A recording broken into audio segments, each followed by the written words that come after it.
air quality in Delhi is again in the severe zone.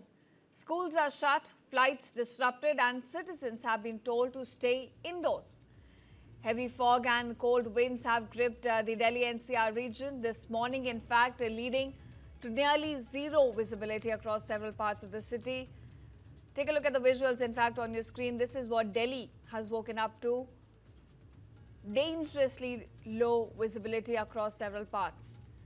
Now, commuters, as a result, are facing difficulties as the dense fog continues to blanket roads and highways. And air quality, of course, remains a major concern.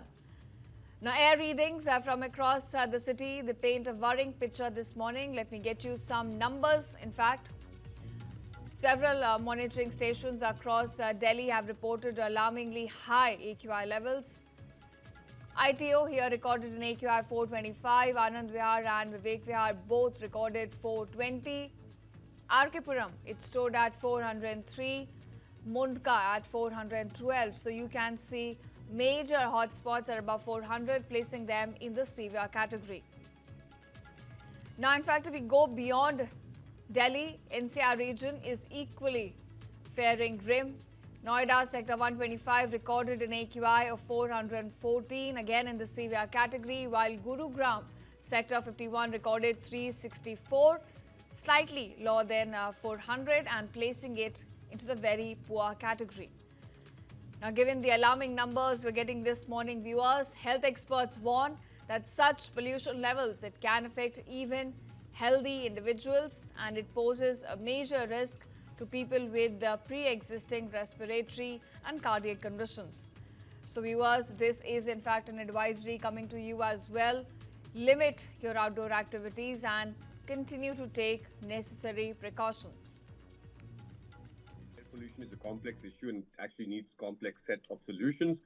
My assessment and reality, as if you look at all around the world, if they were able to, the story that you actually shared in terms of be it Mexico, Beijing, Singapore or London, they've been able to solve it not by actually making it some rocket science.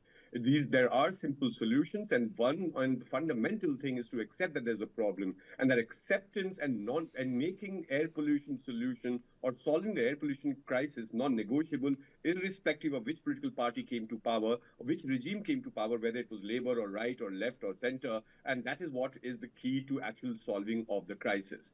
We've seen that in London, we've actually seen it in other places as well. And right now in India, I think it's a non-partisan issue, bipartisan issue, and if we actually want to solve it, there are low-hanging solutions. There are solutions which are actually integrated, not just in terms of specially doing only air pollution mitigation, but the interministerial or the cross-cutting issues that we're talking about. So the Ministry of Agriculture anyway has a mandate to work on issues of agriculture and therefore stubble burning. Ministry of Road Transport anyway has a mandate to really look at how do you expand your or not so expand your road network and the vehicles and so on and so forth. And similarly, energy. So if you look at right now the pollution inventory that we have of our country and more so of Delhi NCR, when we know that 40% to 50% pollution is because of vehicles and coal thermal power plants, those are doables. You can easily do it. I'm not saying overnight, but if you get on it, I'm very, very sure by 2026, at least 30 to 40% of India's AQI will improve. Is it also a reason, and let's be very brutally honest with each other,